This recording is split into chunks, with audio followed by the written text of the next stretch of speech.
Hi everybody and welcome to this video about wall malware analysis flow of AgentTesla malware.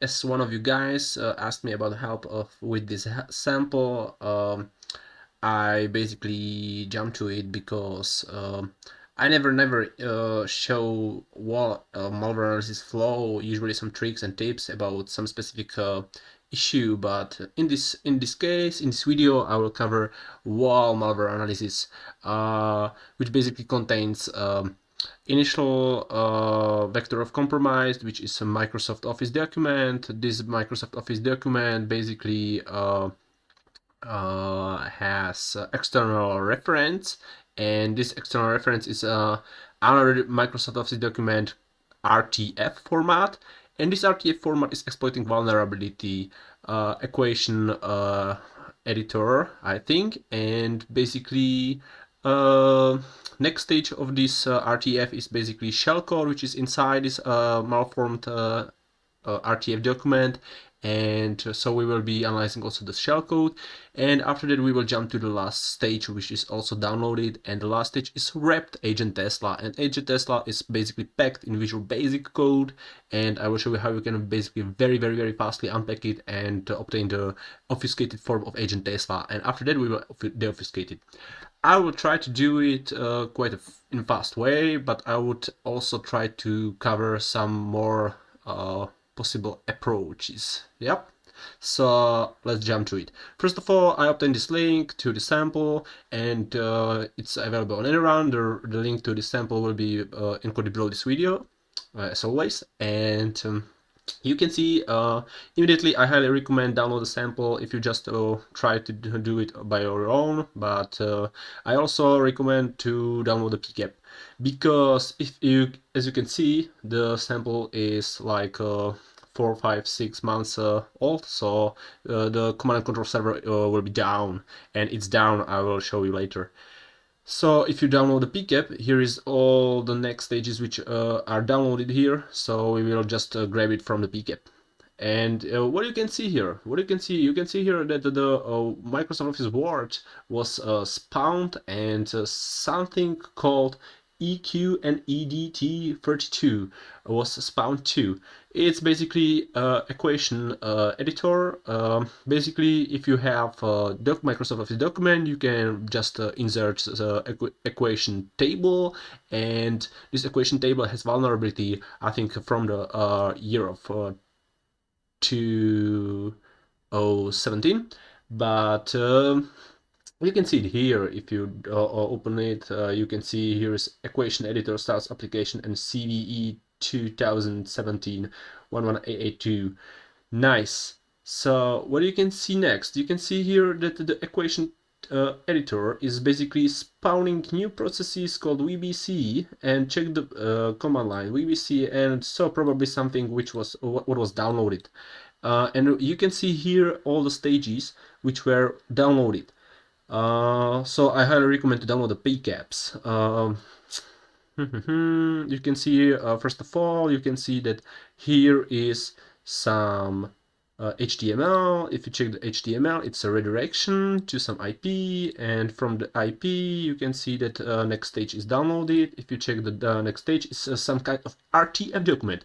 But what I think is quite interesting about this analysis, and why I choose to help, well, I choose to help because I'm just quite trying to be a good person, but this RTF document is some kind of not only exploiting the vulnerability, but it's also some kind of encrypted form. So many tools are not able to properly parse the objects of RTF document, and I will cover it later.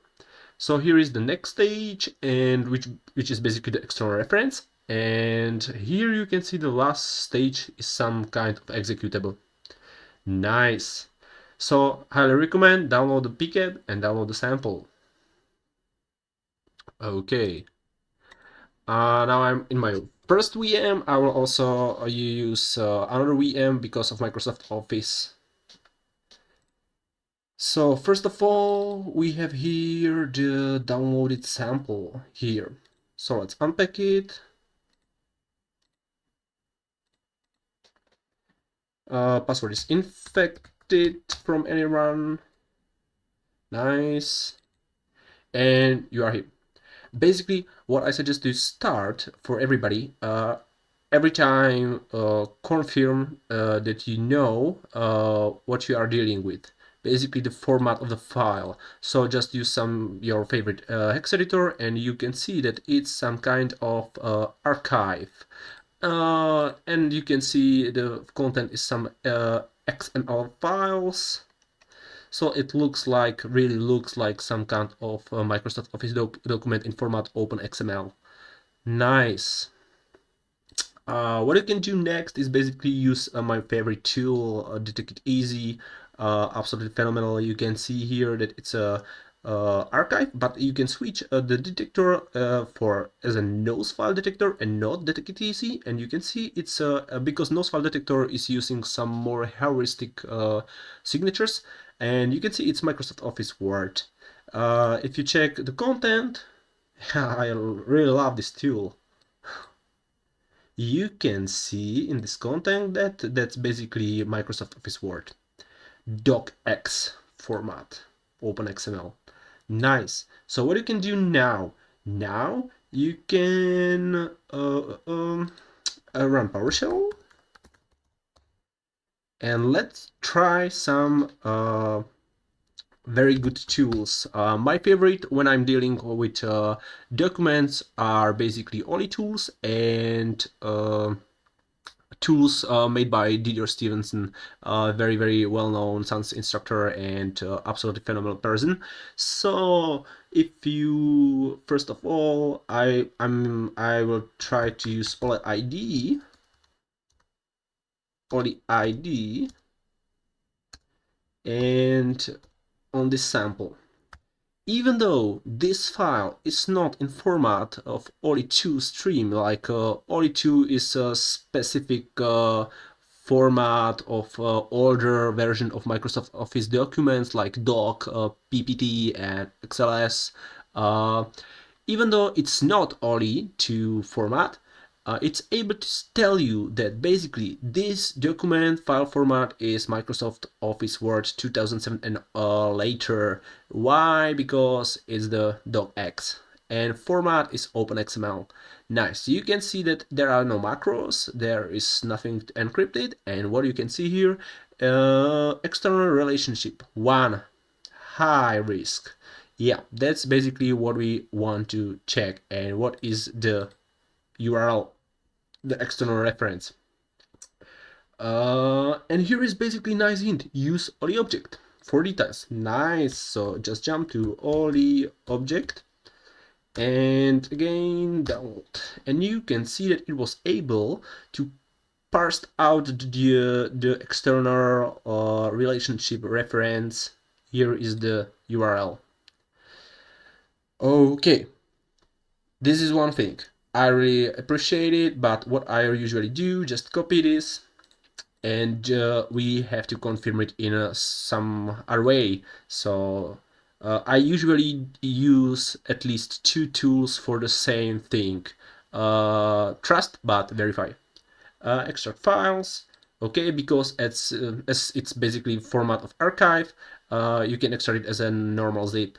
And you can see here is the content, but I like to use the ngrep, where you would like to search for strings in all files in this directory. I would like to search for this URL and search in all. You can see here is immediately one hint. Yep, and you can see basically it's some kind of frame. Object is frame, and target is this URL, and target mode external. Nice. You can see also this ID. If you try to search for this ID, you can see more relationship between this object, which is basically downloaded as an external reference. And you can see here other things, that it's a frame, and other things. But what we needed is basically the URL, which is somewhere here. No,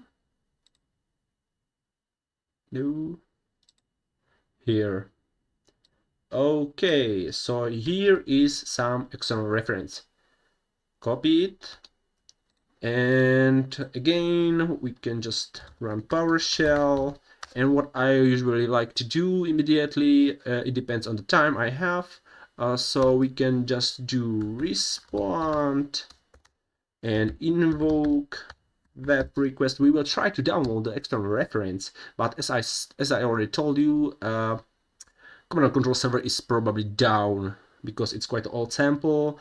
URI.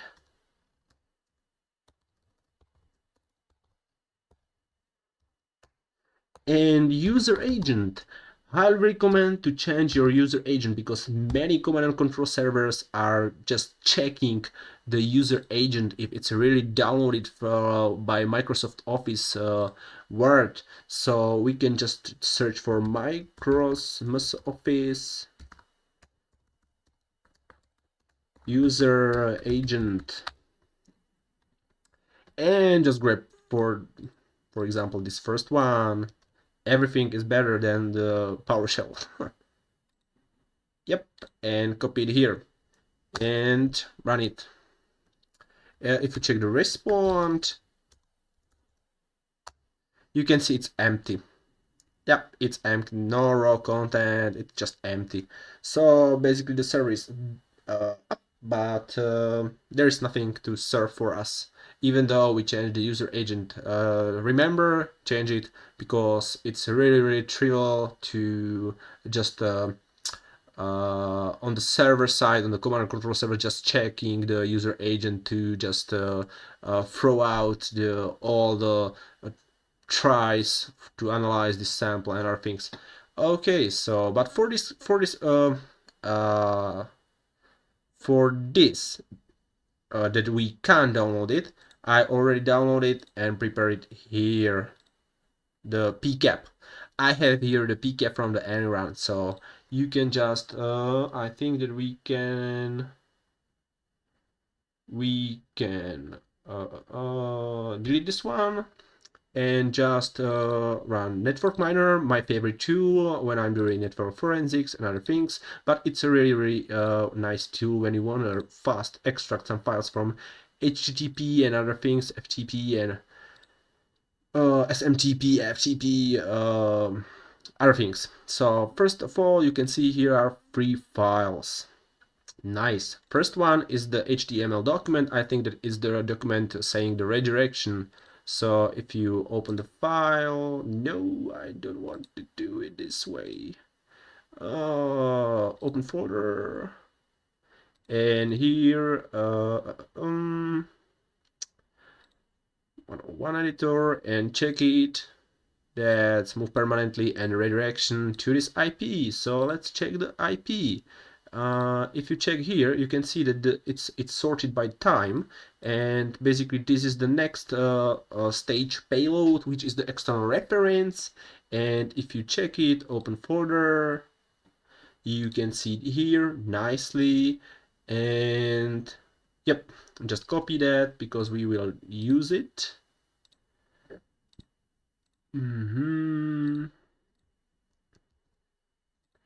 And this is the last one.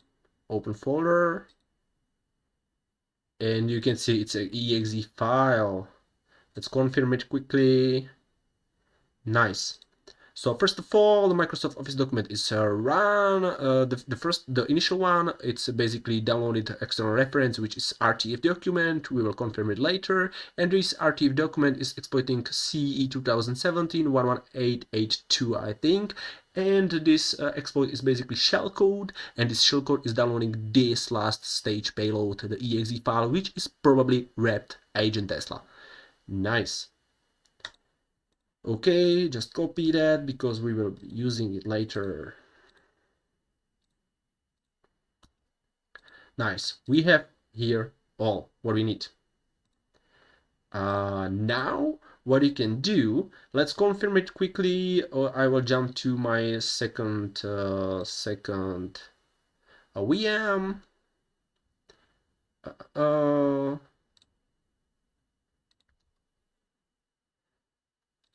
Here, And you can see here is the sample of a malicious document, the initial one. And if you try to basically run it, you will see that it will try to connect to the server I already mentioned we get from the Oli tools and other things. So let's start to capture with Wireshark and try to run it. And yeah, I think it's enough. Close it. And what you can see, filter HTTP, and you can see trying to connect to, yep, you can see here redirection and nothing. Follow HTTP stream, and you can see here, and the IP address or the host is bit.do, and this is the redirection. Okay, so nice. We just confirmed it quickly. Delete it, yes, but we don't need the next stage payload because we already have it. So it doesn't matter if it's down. So let's jump back to my first VM and we can continue. So we have this dot file. I think that it should be RTF document because the exploit of a CVE on 2017-11882 is basically common, and as I already show you in the any run that it should be some kind of malformed RTF. Let's open it in a 101 editor or your favorite hex editor. You can see here is the strange magic string because it should be RT1 I think, but it doesn't matter. So it's some kind of malform because you can see it's basically there is some garbage and maybe garbage, maybe some shellcode. We don't know yet. And you can see here some objects. Object link, object update, which basically this basically resolve that you can't see some pop-up window that the Microsoft Office is trying to download something. Yes, so what we can do now, we can also use, again, detect it easy, and it will tell you that basically it's a RTF document. Nice, again, detect it easy shines. So now just run PowerShell, and we will be using my other favorite tools, again, from the Oli tools repository, and I will use just RTF. First of all, I will try to use RTF dump. RTF dump, and okay, we will be using converting to hexdecode. We'll be selecting some item, and that's probably all. So RTF, and first of all the dot file, and you can see it's already in some kind of strange form. You can see here are some object data, and okay, for you, in normal situation, if it's not malform like this, you should investigate the object data. All of these, especially the one which are large. You can see the length is 6763. But in this case, you have to investigate the item 1. Don't ask me why, but in the item 1 is basically the shellcode. I will also tell you how I found out it later. So basically, if you just try to select item 1 and hex the code, you can see something like this. This is quite normal that you see something like this, but be careful and check it here. Equation 3.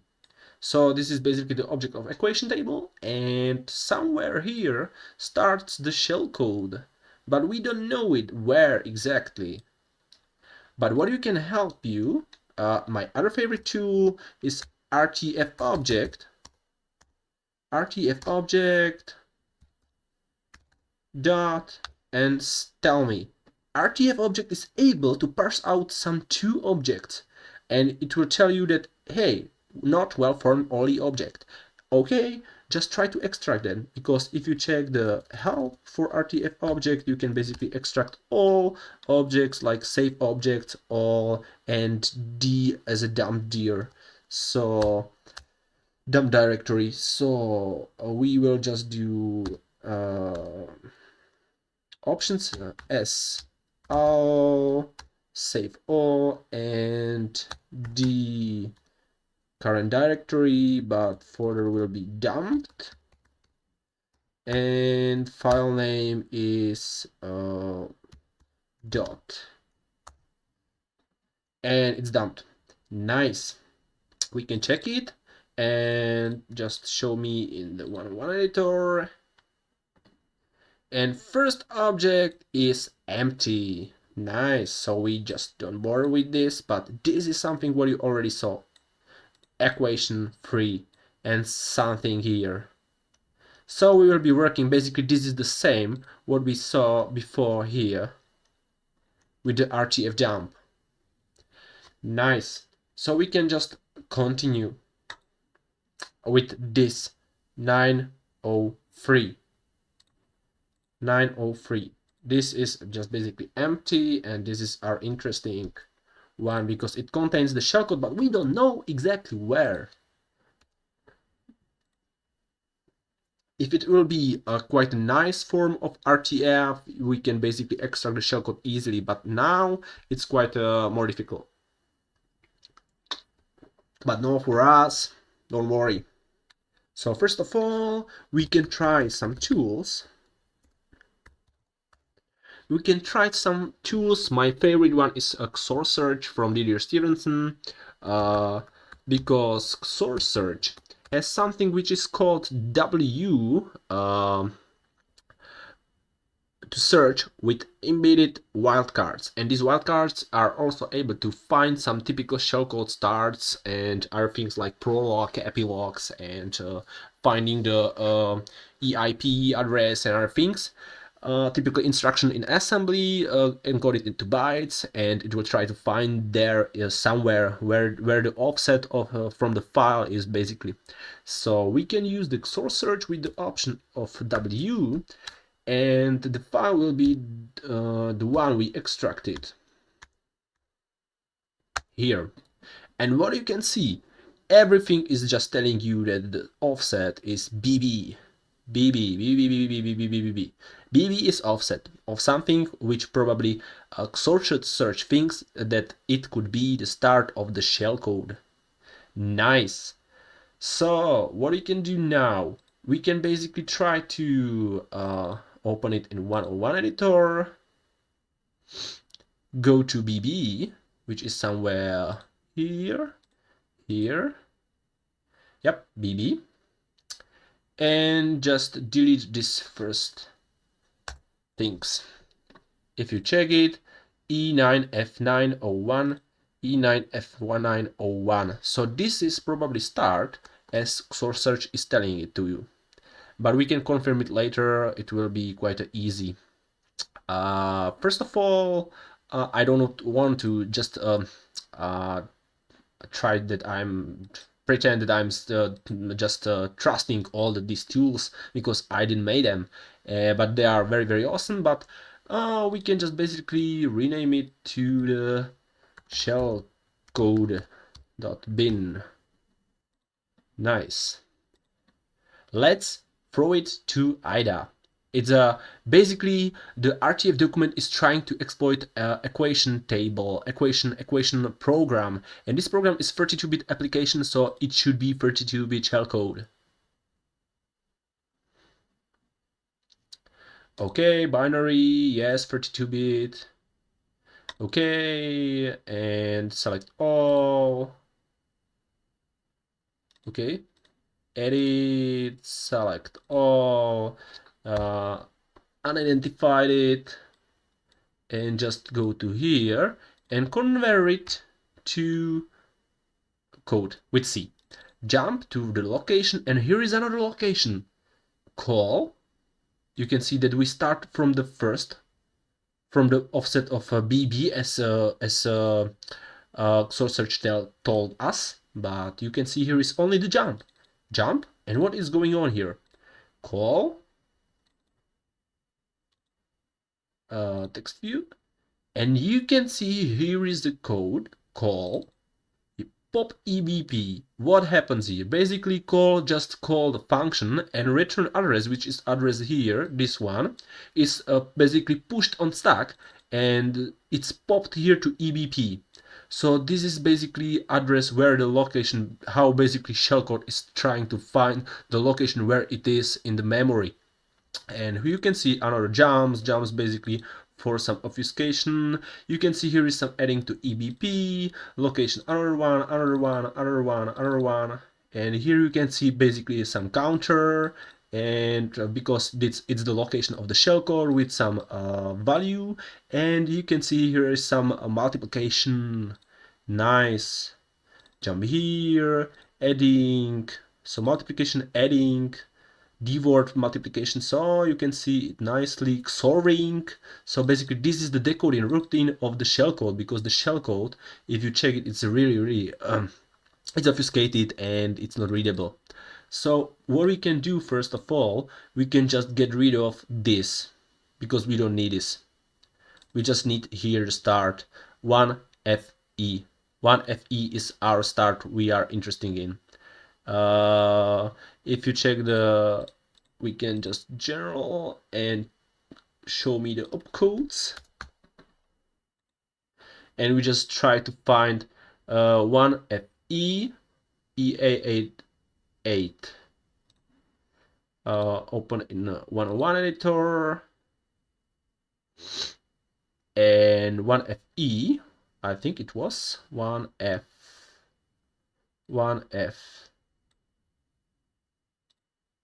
1FE and E88I. 1FE.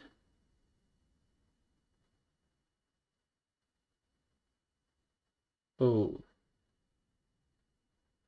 where is E88I? Here. Nice. So basically this should be the start of the shellcode. But if we don't if we are not really sure about our assumption from the IDA, we can just close it and use another tool. We can use another tool which is basically very phenomenal when you want to emulate 32-bit shellcode, and it's called shellcode debugger, SCDBG. So go, this is my repository, and shellcode debugger, graphic user interface, and here is the shellcode. What you can do here is you can basically start offset is from 0 and find shellcode. Find shellcode is basically very interesting thing, because it will try, this tool will try to emulate all the offsets and will try to catch if some of this offset is leading to some Windows API, resolve Windows API and other things. I don't want to create dump for now, but launch it and check it. And you can see here many possible location. You can see that the final address is the same here, get proc address, it goes from all of this, but check it here, 1FE. 1FE was our first assumption from the IDA. So we just try to use the 4, here the option 4. Run it, and you can see it's basically it. Yep, you can see what it does. Proc address, expand environment of strings, public, vbcexe, the loading library URL1, get proc address, URL download the file, downloading the file to this location, and shall execute. Nice, and you can see that the starting offset is 1FE. So we really nicely confirm it. We can just basically again modify it in 101 editor, try to find the 1FE offset, 1FE, 1FE is here. You can see it here, 1FE, and just delete all of this, because this is what we don't need. And that's it. Save it, and this is all your shellcode from the beginning to the end. But you can see here nothing interesting, no strings, because it's obfuscated, it's encrypted, and we just try to deobfuscate it. we can just try to find strings here, and you can see nothing. Nice. What I want to show you now, it's really easy to use, but let's say it's really easy. So you can basically just drop it here, the shellcode, and you don't need to find the shellcode. Start from offset 0 and try to create dump. What you do with this option is basically it will emulate it, the shellcode, and all changes to shellcode, because it's a self-modifying code, it will decrypt some content, and after all of this, it will be dumped from the memory. The modified content of the shellcode already decrypted. Nice one. So we can check it. Here is the unpack one. If you check it in some hex editor, you can see that basically there are some strings as part of our environment. There are the strings related to Windows APIs, which gets called. So nice. If you try to now search for strings here, you can see here is immediately obvious what this shellcode is doing. Go library, get proc address, expile environment variable, URL download the file, shell execute, exit process, and you can see here is the another IOC, the last stage which gets downloaded. Okay, so this was pretty easy to do it in this way, but if you just basically would work, for example, with 64-bit shellcode, a CD debugger is not able to process 64-bit shellcode, so we can basically easily replicate the decoding things of the shellcode. Because if you throw it to IDA as a 32-bit, okay, again, edit, select all, unidentified, press U, and here is the start, so just press C. Here is the call, and you can see call to this function, text view. And as you remember, this is basically just pushing the next address, like 5, the 5 to the stack. The 5 is popped to the EBP, so EBP is pointing to the next address of 5, and EBP is containing the 5. It's jumping here, jumping here, jumping. Yep, it's here. And you can see here is the addition to EBP. EBP contains 5 and one 5D, so 162. EBP now has 162 in hexadecimal. And you can see 162 in hexadecimal, jump, jump, jump. You can see EBP plus 297. So if you just run calculator, and you can see hexadecimal 162 is EBP plus 297. Hexadecimal 162 plus 297 equal 3F9, and 3F9 is almost end of the shellcode, 3F9 to here. So basically this to 162, this, from this to the end, it gets decoded. With the routine, we can see somewhere here. You can see here is basically counter. Yep, the end of the end of the decoding routine, the counter, and here starts the multiplication. This multiplication basically confirms that EDI register is 0, because a multiplication with the 0 is 0, and here you can see basically it goes to here. Here is our multiplication with this constant value, jumping here, addition to EDI register again, and I think that the EDI register should be used in some XORing, and you can see here is the XORing with the current value in the address of EBP, so 162, 4 bytes. I XOR with the EDI, and you can see here is basically some moving next to the next dword to in the EBP until it gets to the location of the counter ends. So nice. Here should be some comparing. Yeah, counter with current value of EBP, and if the EBP is smaller, you can see it here, just continue, and if not, just run the decoded routine, because 162 is the location where the decoding starts. So jump to location 77, and again multiplication, and again. Nice. So now we understand how does it work. So what we can do next is basically we can very easily decode it to with by our own statically with help of Python. And for this purpose, I already prepared. Here is the decode shellcode, and you can see immediately what is going on here. You can see it just gets the shellcode. First of all, I will try to change the path. Copy path, and here we need the shellcode. And this could be the shellcode, but the decoded one. Decoded shellcode.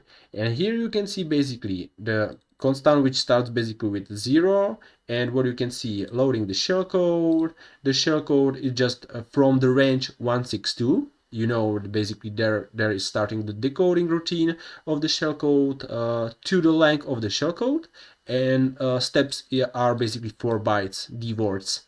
And here you can see the constant, multiplication, and addition. Yeah, these are the two constants we saw already in the code, and converting from bytes, confirm that it's unsigned, and patching the original bytes. And these bytes are just will be written to new file. Just run it. And if we confirm it, this should be quite fast. Yes, and it, so you can see here the decoded shellcode. If you open it one-on-one editor, you can see it's already decoded. You can see nicely the strings here. Basically all what we did already with the SC debugger, shellcode debugger. Nice. Strings, and you can see the same here. The last stage URL. From basically the shellcode will download the vbc.exe file to the public directory, and it will execute it with the shell execute x. Nice. But if we don't want to emulate, I would like to show you one other thing.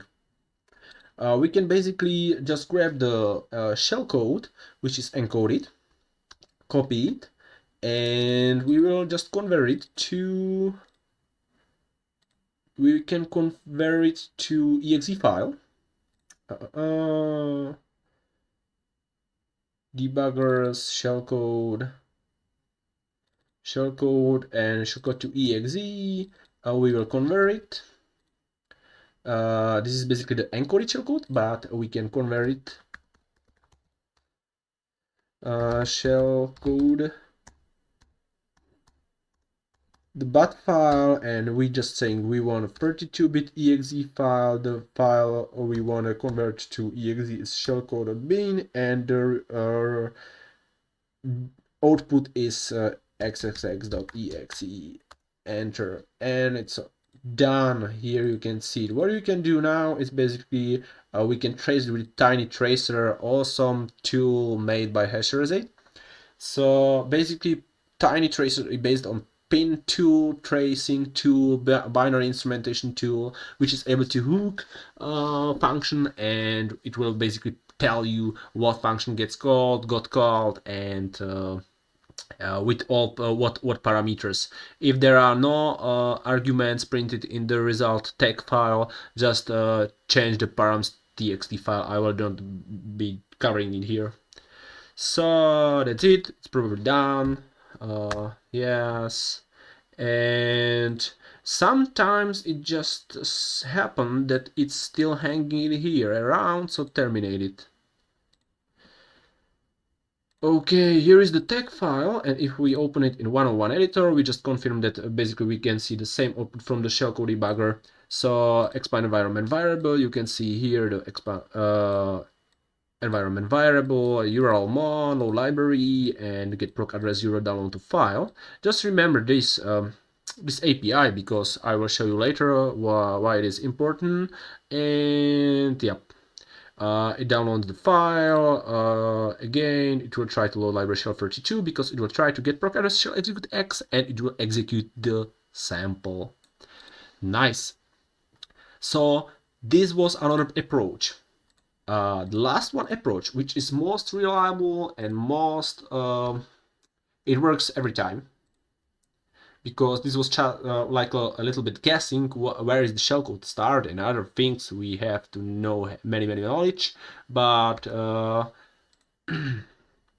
what I want to do here is basically I will switch to my second VM, and I will show you how we can do it in the normal way, how basically oh, I will explain it. Let's say here is the second VM, and basically this is the best approach if you are dealing. You can deal, for example, with 0 days, and you are absolutely no chance to use some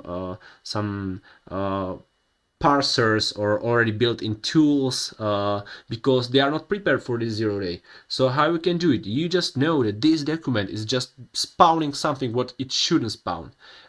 So we just try to attach the debugger and find the shellcode location to investigate more. So how you can do it? First of all, I would like to show you what's happened if you run it. So let's run procmon and run this document, and you can immediately see that something goes wrong. Some error happen. Yep, you can see it here. Okay, so just close it. And something strange. Okay.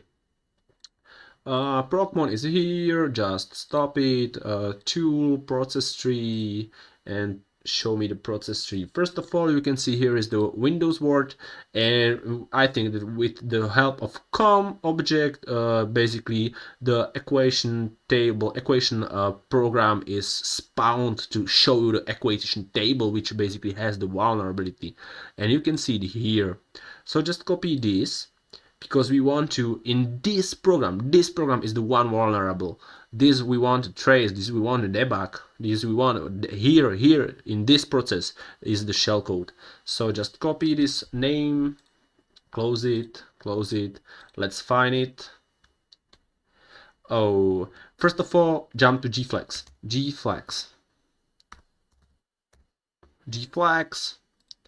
and why I'm using gflex, basically I would like to, if I run the .rtf document and Microsoft Office document, Microsoft Office will run, Microsoft Office Word, it will spawn the equation program. And I want to set the image file options thanks to the gflex, that I want to basically attach the debugger to all equation program, which starts with the file name I will show you. So I will go to the image file, copy the AQ and EDT32EXE, press tabulator to refresh, and here you can select the debugger. What gflex is basically doing is just setting the appropriate registry image file execution, I think, for this file name, and it will just saying the Windows operation system, hey, whenever this EQ and EDT32EXE will spawn, just attach the debugger, which is the path is specified here. So just go to this. I would like to attach the 32-bit debugger to this. Okay, copy path, and here like this. Okay, apply, and okay. So now if we run it,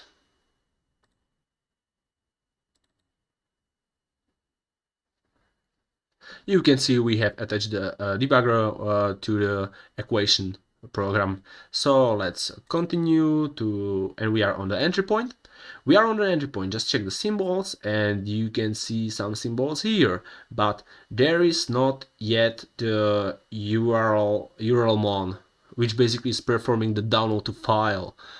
So how we can do it? We can have many options. First of all, we can just go here and load library URLmon. It will be loaded, and we can set a breakpoint on the URL download to file W API function. If you just don't load it here into the debugger, you can't set a breakpoint on its API. So this is the first approach, and the second approach is basically go to options, preferences, and just check the system DLL load and DLL load, save, and continue. You can see here is the MSI library, and here is another library, and here is another library, and here is another one, another one, another one, another one, another one, another one. Oh, I hope I didn't miss it. Come on.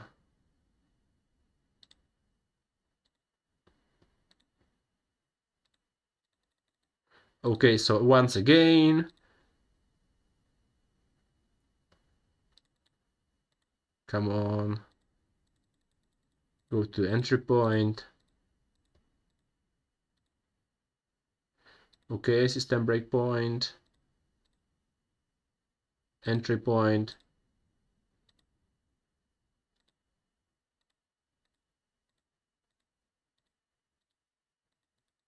Okay, I just can't hit it. I don't know why. So cancel, and once again. Don't save it. Run again.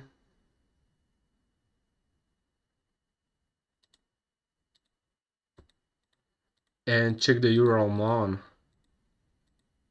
when it gets loaded.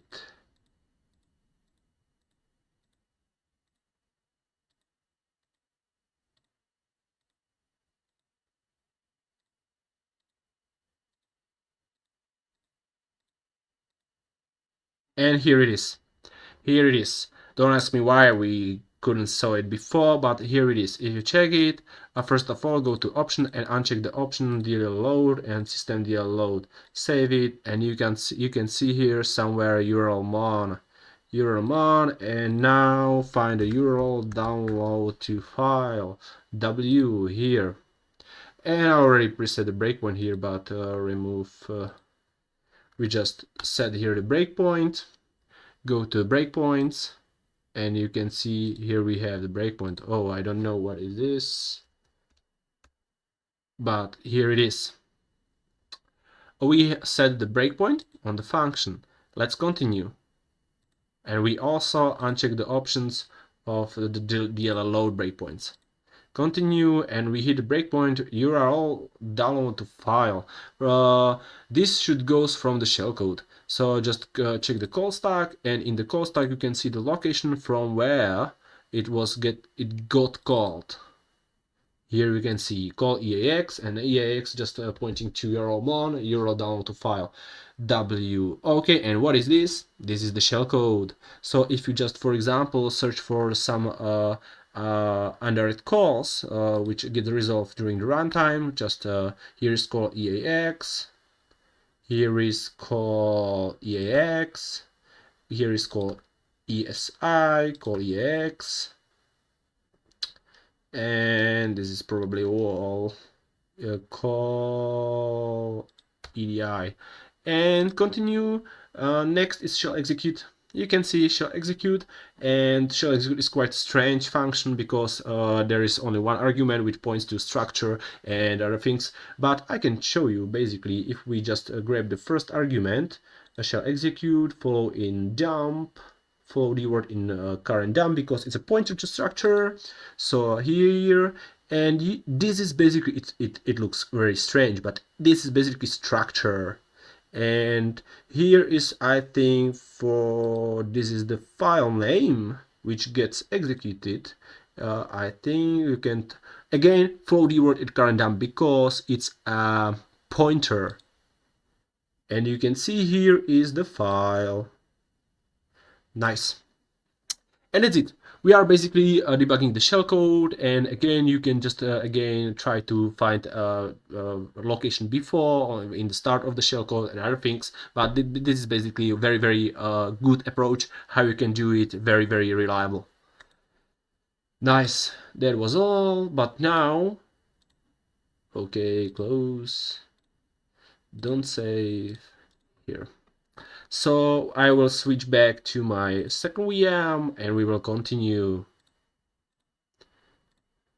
So now we absolutely cover the first stage, the Microsoft Office document, the RTF, which gets downloaded by the external reference, and we cover the shellcode, which is basically injected and executed via a vulnerability, and we examine, reverse, and basically analyze the shellcode. We don't know absolutely what the shellcode is doing, and the last stage is basically the last stage which gets downloaded, which is this vbc.exe file.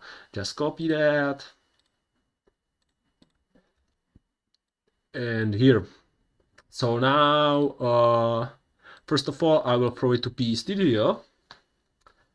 Because I want to show you something. Yes, first of all, again, we already checked it, but it's if it's a very executable file. It looks like executable file. So let's continue. Detect it easy again. You can check it's a 32-bit. It's probably written in Visual Basic. Nice, and it's very large. It's like the size. It's somewhere here, and it's so large. It's about 1 megabyte. Yep, 1 megabyte. And you can check also exe info, for example, for some honor. It's honor very good tool. Again, Visual Basic. So my first assumption is that this is basically some kind of wrapper or a packed binary where the basically wrapping code is written in Visual Basic, and the AgentTesla or another payload will get decrypted during the runtime or unpacked during the runtime and gets executed. So let's check it in PE Studio. First of all, you can see VirusTotal is immediately telling you that it's probably AgentTesla. You can see AgentTesla and AgentTesla.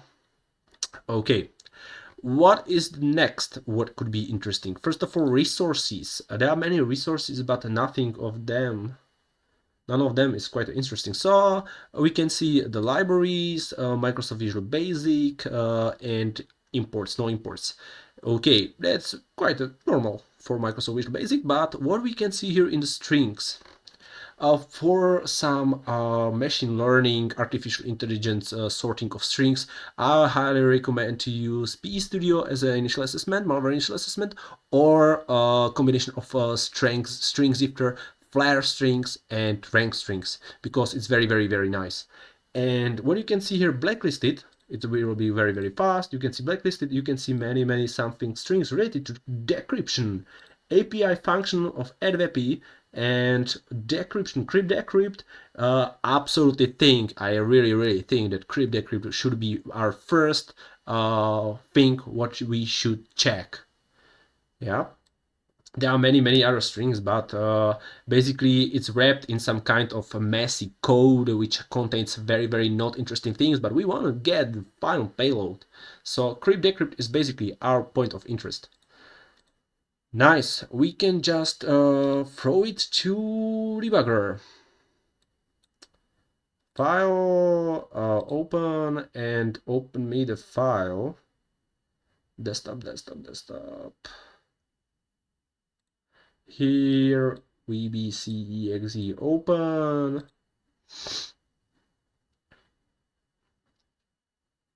Come on. Options, preferences. Yep, there is everything what I need. And now I want to jump to the entry point. I'm on the entry point. I have some already downloaded. I highly recommend to download the symbols, but it's just a matter of your choice. And what we can do now. Crypt decrypt was basically our main point of interest. So we can try to set breakpoint on crypt decrypt. set bpx, and on crypt decrypt. Yeah, breakpoint is set.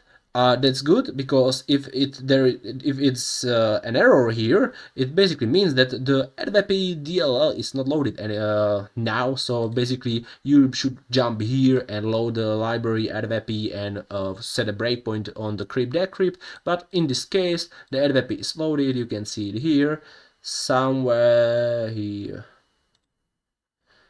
Adwp, yeah, you can see it here. So it's already loaded, and we set the breakpoint on crypt decrypt. Nice, so let's continue, and we hit the breakpoint. Surprise, surprise. And first of all, crypt decrypt, I think that crypt decrypt has 6 arguments, so we just make here to visible 6 arguments. And first of all, these are some H keys and handles and other things, but here should be the buffer, the 5th argument, and here should be the size of the buffer. These are pointers. It's obvious. Basically, you can see here, this should be the 6th argument, and this should be the length of the buffer which gets decrypted. So you can see here, follow the word, because it's a pointer in current dump, and you can see the length is, if you check it here, 36200 in hexadecimal. 36200 is the length of the buffer which gets decrypted. It's very important. 36200. And here is the buffer, again followed in follow the word in current dump, because it's again pointer, and this is the buffer which gets decrypted. So we can confirm it, just debug and execute till return. And it's decrypted, and it's exe file, maybe the last stage module. So what we can do now, we can just basically check that it looks like all is decrypted. Nice. So we are here on the start, and right click, and I'm using quite a nice plugin which is called X select block, and here is the start and end address. I don't want to use end address, I want to use length, and I checked here in hex. So 36200 was the length, if I remember, 36200. Okay. And now right click, binary, and save to file. And we can save it as on the desktop as dump.bin. Okay, 36200, I think it was. Hope I was right. Follow the word, follow in dump, and yeah, 36200. And that's it. I think we have dumped it here. And if we check it with some, for example, detect it easy, it will tell you that it's .NET. It's a .NET assembly. Nice. So it should be correct. We can close it. Nice. And here, first of all, did we dump raw binary, or was it already mapped in memory, virtually mapped? We can confirm it quite easily. If you check in hex editor, you can see that basically here is the text section, these are the section, all the code of the text section is already starting. There are no null bytes, like very large null bytes, because usually when the program is virtually mapped, the text section is starting from a hexadecimal offset like 1000 or 2000 and other things. But here you can see that it's basically starting immediately, I think, in this location. If you don't trust it, just rename it to exe file. And other very cool program for this, if we have virtually mapped or unmapped exe file, is pber, one of the best PE viewer. And you can see, check the sections, and you can see that raw, it's nice. The text section is starting 200 in hexadecimal, and virtually is 2000. So we have raw format of the assembly, no virtual map. So we have everything prepared. You can see importance query, and basically it's telling us that it's .NET assembly, and okay. So we can start to investigate this. If we check it again in detect easy, you can see that it detects some obfuscator and .NET. Basically this is the AgentTesla final payload, but it's in some kind of obfuscated form.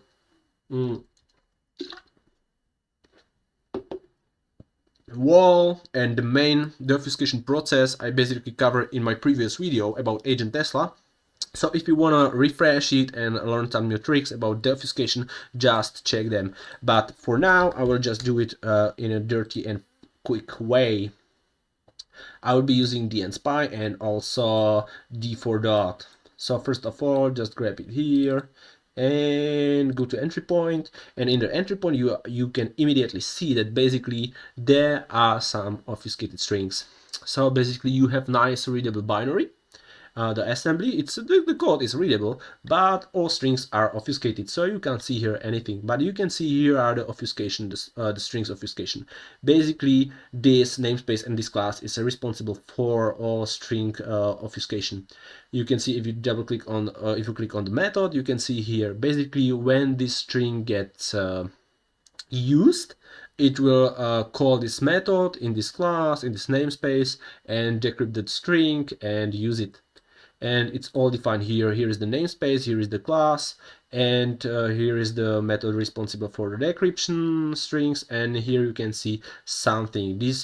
We will try to dynamically invoke or delegate these methods, all of them. So check the token, because it's very important argument for we will be passing to the d4dot, the obfuscator, which is able to delegate or emulate our methods and replace the strings in the location where it gets called to decode it and other things.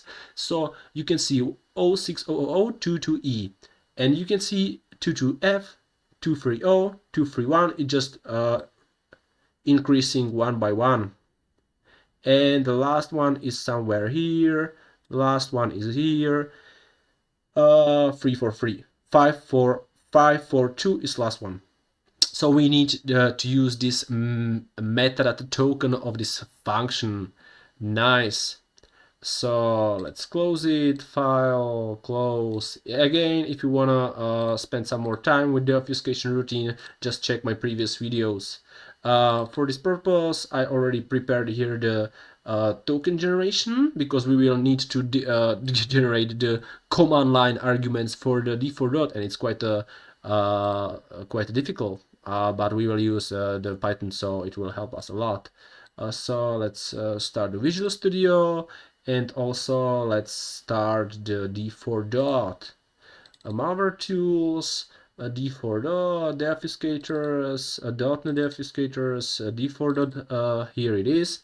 And I will copy the dumped exe file to here. And here I will prepare PowerShell with the command line arguments for d4dot. d4dot. Let's tell me what I should do. d4dot, here the file, and here. So we will prepare this one. We will replace the file name with our dumped exe file. String type will be delegate, and if the delegation is detected, you can use the emulate string type of decryption. But for this purpose, it's okay. And here you can see string token, the metadata tokens of the methods which are responsible for the decryption routine of the strings. I already tell you. So we need to generate. You can specify here as many as you want. So you can use this script will be also available on my GitHub page. So here somewhere, generate tokens will be, yeah, this will prepare our generation of tokens to the obfuscate file payload via d4dot. String type delegate and string token are here. So I will just generate the tokens for the command line use. And this should be okay, just run it. and it will create for us new file which is called tokens.txt, and yep, also print it, and that's all, we don't need it anymore. And here should be somewhere tokens. If we open it, you can see here is a prepared command line. So just copy, and 3542 is last one, if you remember, and 22E was the first one. Copy it and just go to PowerShell and paste it.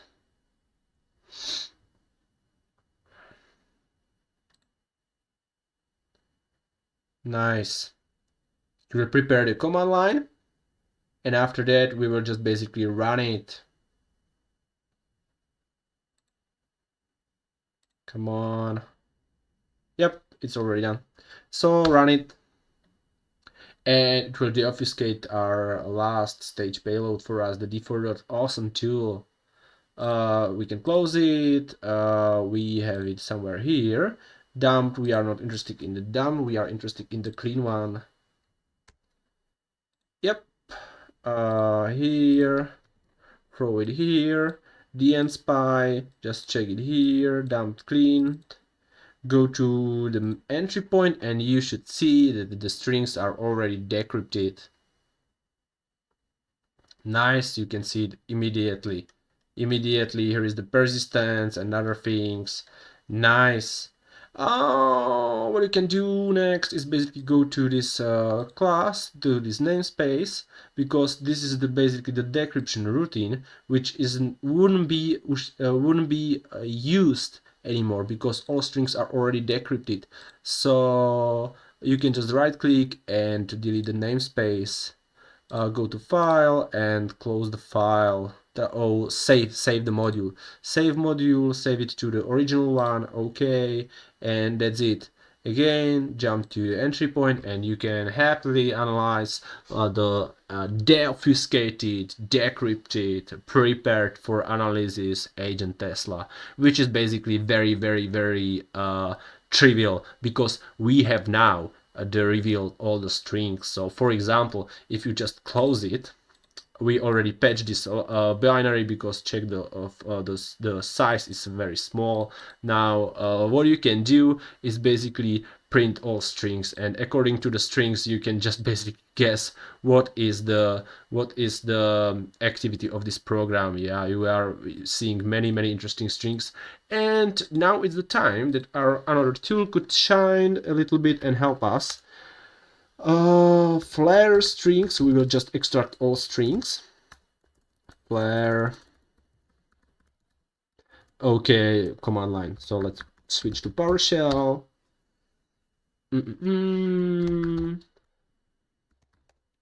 Flare strings, dump, cleaned, pipe, and rank strings, and good.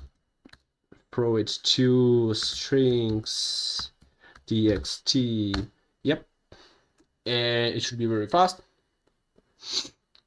And done. If you check the strings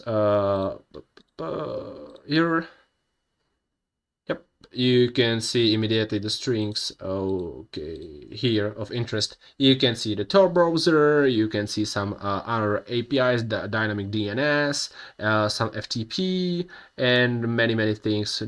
This could be quite a nice to investigate. You can see again many strings related to password stealing, credential stealing, Windows credentials, FTPs programs credentials, VNC programs credentials, mail accounts credentials, web browser credentials, and many things. So basically steal.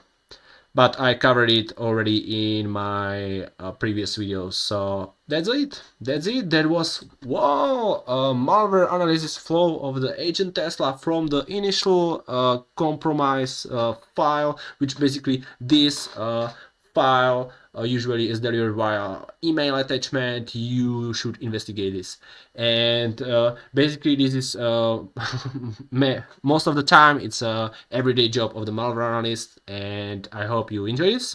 I hope you learned some new things, some good workflow. I hope it was quite clear everything and you enjoyed this. Thank you for watching and see you next time.